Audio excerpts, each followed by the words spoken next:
Thank you very much for the questions.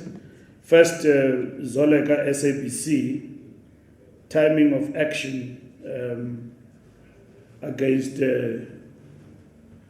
Jacob Zuma. The events around Jacob Zuma have been very fluid and ever-changing, rapidly so. From the announcement of voting for MK to now becoming something else, leading the party, so to say. So they've been rapid. In between that, we need to remind you about the decisions the ANC have taken. The National Executive Committee, in its last meeting, before we launched our campaign, took a decision which we announced in public, that we invoke a rule in our constitution to formally take action against Jacob Zuma. And that led to the action of him being suspended as a member. Him being suspended, that means that the disciplinary processes kick in. And that means that within 30 days, you would have been given a charge sheet, which that has happened. Within 6 months, you must have been taken to task and explain himself before the DC in terms of the ANC constitutional prescripts. And that is underway. Nothing has changed. And from that point, it meant that Jacob Zuma is no longer a member of the ANC. He's under suspension, as it is. So the DC acts on its own in terms of implementing and undertaking the task of dealing with people who are alleged to have brought the party to disrepute one way or the other. And that's what they have undertaken, independent from all of us, which the NDC is the structure of the ANC and independent in terms of executing its mandate. So they've done that. Absolutely correct, within their right and their mandate. And that is what has led to the disciplinary case that is supposed to sit on Tuesday. So that's the first question I wish to clarify, that timing and action has actually been informed by Jacob Zuma himself in terms of how he behaves and how he moves in terms of his conduct as an individual member of the ANC, so to say. State security allegations. This matter has been clarified by State Security Minister, has been clarified by SABC. There are two statements in relation to this matter. One from the SABC, and that State Security have said that SABC is their client. They don't go around chasing people and vetting everybody at random. So SABC, as the client of State Security, if it decides, the board and the management, that everybody at SABC, at whatever level, must be vetted, that's the decision of the SABC. Now, the ANC does not get involved in the tasks undertaken by various institutions in undertaking the mission of exercising their management prerogatives. The ANC cannot be seen to be interfering with that. And the SABC must clarify itself in relation to the statement they've issued, which I thought the matter belonged to the doorstep of the SABC. And the State Security Minister have clarified the issue. So from our part, that matter is closed. Unless if there is an infringement of the rights of individuals in relation to press freedom and all of that, of which the ANC has been very clear that we don't interfere with press freedom and the rights of journalists and journalists being harassed and all of that. We don't subscribe to that. But what happened within institutions in terms of management prerogatives, we can't negotiate that. We are far from that. Otherwise, we'll be accused of macro management. as a party. So it's not a technical issue, it's a political issue that we can't micromanage institutions. We come from a bitter past of state capture, which meant that institutions have been micromanaged. In this particular instance, at the SABC, there is an independent board led there, I don't know the chairperson, led by the chairperson, and then that board have taken responsibility and issued statements. So I think SABC must ask the question to the SABC itself in relation to this particular matter. I've clarified the issue of we don't entertain in the ANC gossip and leakages. That a meeting was intercepted and President made remarks, and those remarks are now interpreted to meaning that it's interference with press freedom. It's taking matters too far. What people discuss behind corridors of their own political parties is their own independence, and it must be respected as such. You can therefore not second guess what the president said and want to interpret it to meaning something that it did not mean. Let me explain to you. When we discuss, we look at the landscape and the political coverage in the country. Every political party, even small, they are concerned about how they get covered. So that's why political parties engage with media houses about how they get covered. And the ANC, as the largest political party in this country, I'm sure in your newsrooms you've got a difficulty how to cover us. We are not a one-man party.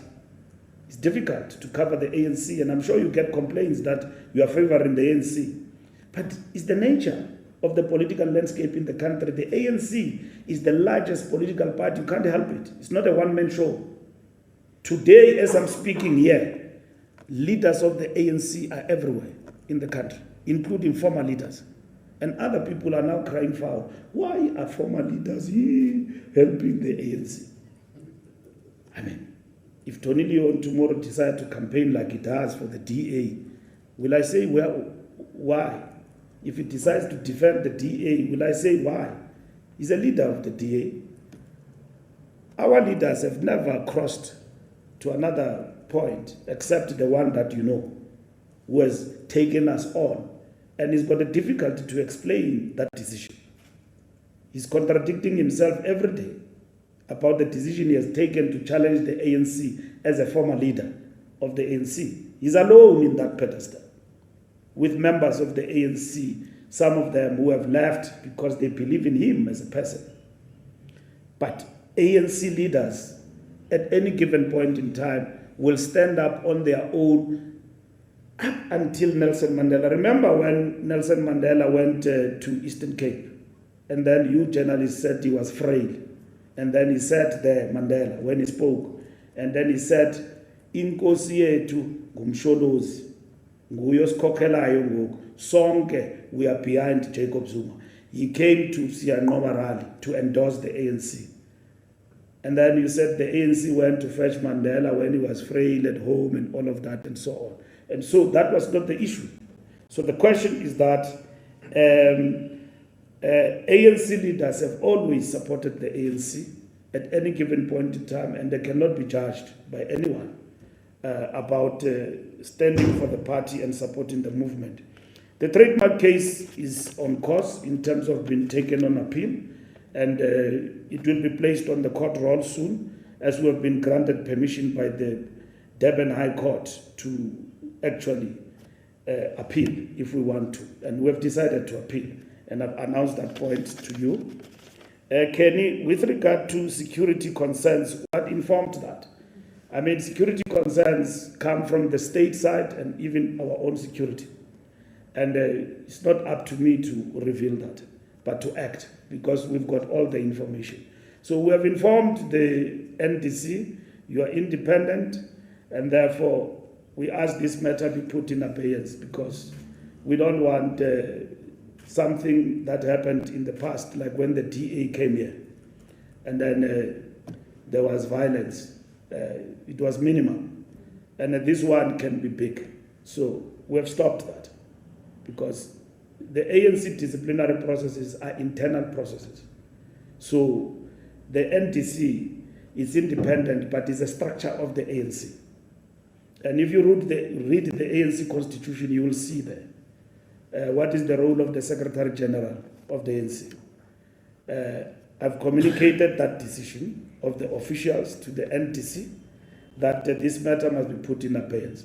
Of course, there are people who say, no, Zuma must be taken on and all of that. We understand that. So nobody says the DC must be put in abeyance, but the time of it must happen at a particular time. So the DC will continue, and it is absolutely within the framework of the ANC constitution. So nothing is in violation of the ANC constitution. Neither are we interfering with it.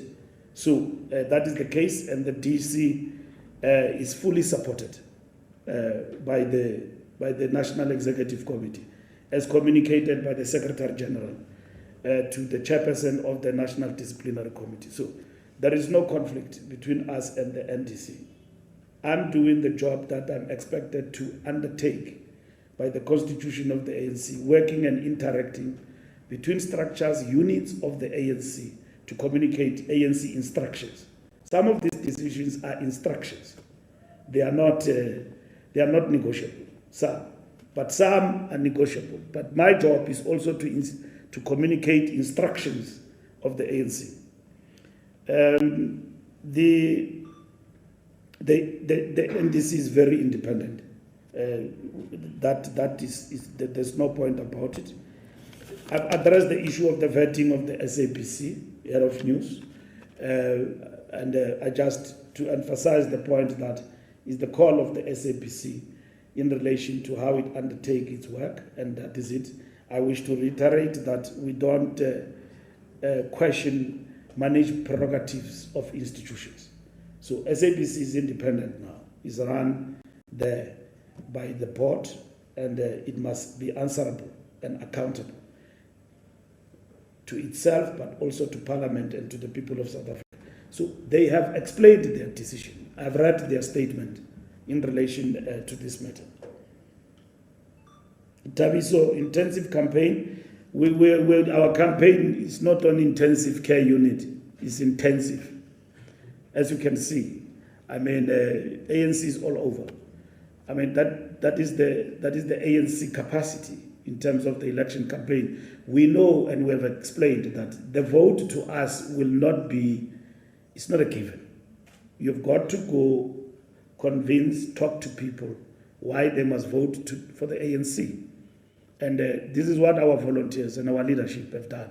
To us, this moment is very interactive, because asking people to vote for you is equally to get a feedback, is to get a fresh mandate. And we know now, as we go in this campaign, that our manifesto is very consistent, but it's a very practical manifesto in terms of the things that we want to do as a government in the next 5 years.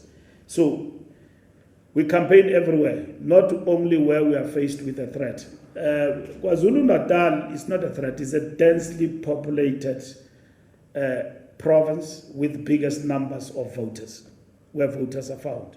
So we have done this before. We will do this in Gauteng. They've been defined as the battleground in a way. And so, of course, with the MK party, others have defined it as a threat to the ANC. But we have said to our members, our posters have been tiered in that part of the province and everything else. We must calm down and be peaceful and be tolerant to everybody. And thus far, campaign has been good in KZN and quite vibrant in a way. Lunga,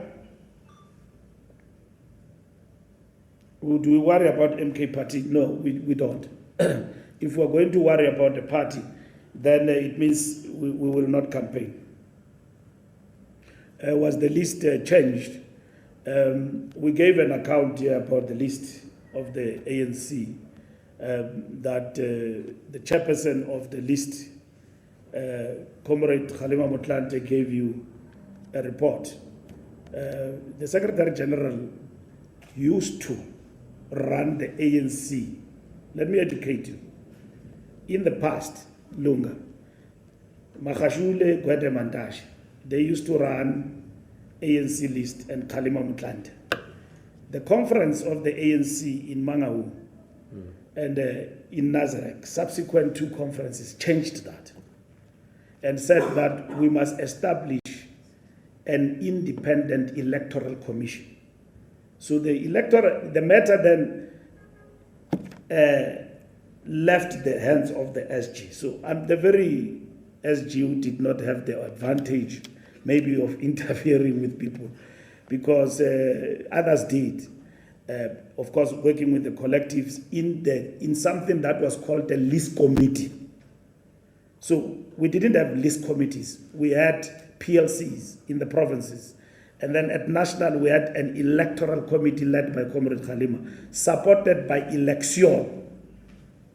So whoever is your source, very destructive, and gave you, I don't blame you, don't get me wrong.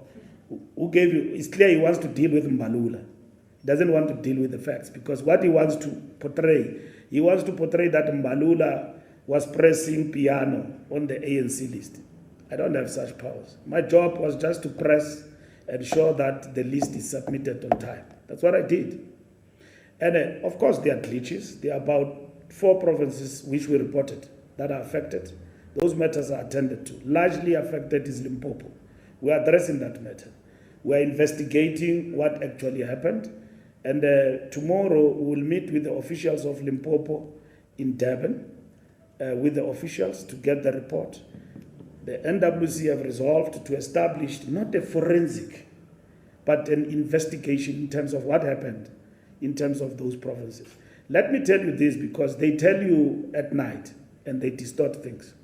So that's what has happened. It's not a secret.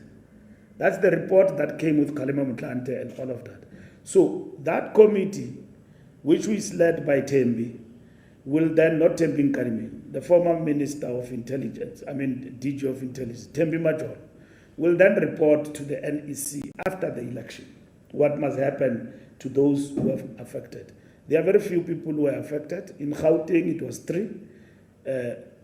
And then in Northwest, it was 3. In KZN, it was 3. All our lists, national to national, were perfect. Where there was a bigger challenge was Limpopo. But equally, that one, we are attending to it. So that's what has actually happened. So there's never been any interference, because what the SG does is to press the button and submit the list to the IC. So that's what has happened. Now, the list is firmly in the hands of the list committee. The MDC for Zuma process, let me clarify you also, Lunga, in terms of Zuma and the DC process of Jacob Zuma. Zuma was suspended by the ANC. Since his suspension, right, he has taken decisive action to become a leader of a party, registered, and all of that. The ANC have equally taken and implemented all its decisions. One was the deregistration of MK. We lost. I repeat, we lost. And we decided not to challenge it in terms of on appeal. Trademark, it's a legacy issue. I explained. We are challenging that. Because we did not want to say we are dragging the Zuma deregistration matter because we are delaying the election process to continue. And we have been petty. We were doing what is within our right as a party. When we lost, we left it there. Okay? Zuma now has faced his own issues between himself and the IC. And that is the matter. That is before the courts. It's got nothing to do with the ANC as an organization. So we need to clarify that. Since then, and the court cases that Zuma has won, including the trademark issue, he has shown determination to be outside the ANC. Okay? There was no retreat on that point. And then using this Mkhonto Wesizwe and running with it. So, he has written his own history. Nobody is writing it for him. He has written his own history on his own, outside the African National Congress. So since that time, of the National Executive Committee suspending him, he has shown no remorse but determination to be outside the ANC. And that's what he has done. Now, what the ANC is doing is to implement what is within its constitution and its rules. And then Zuma has agreed to subject himself to that because he says he's a member. He has agreed. So that is good. He's subjecting himself to that, so we don't want him to suffer prejudice and pronouncing things that he will pronounce otherwise in the future. So he has subjected himself. The issue that has been addressed is the issue of mobilization that is going on here around Luthuli House, and that will lead to violence. Because at the end of the day, we will be accountable at that particular moment. But the processes of the NDC must and will proceed. All what we are saying in terms of the instruction was that they must be put in abeyance. We are 20 days tomorrow to elections on the 29th. So that's what is important. And we communicated to the NDC unambiguously. So, 30th challenge, it's not correct. Each president served the ANC. There had challenges and failures and all of that. And then they also had achievements. But when we have witnessed the biggest setback in our struggle, no doubt, is in the past 20 years. And in the past 20 years, the ANC have admitted in the last election that we have veered off and we are on the process of renewal. So as a matter of principle, that issue is on our manifesto. And that is why people have returned us. And our commitment to renewal itself is what has renewed people's confidence and hope in the African National Congress. So there is no differentiation in terms of leaders. But the fact of the matter is that in the past 20 years, that's when we have seen major setbacks. And the image of the party battered, in a way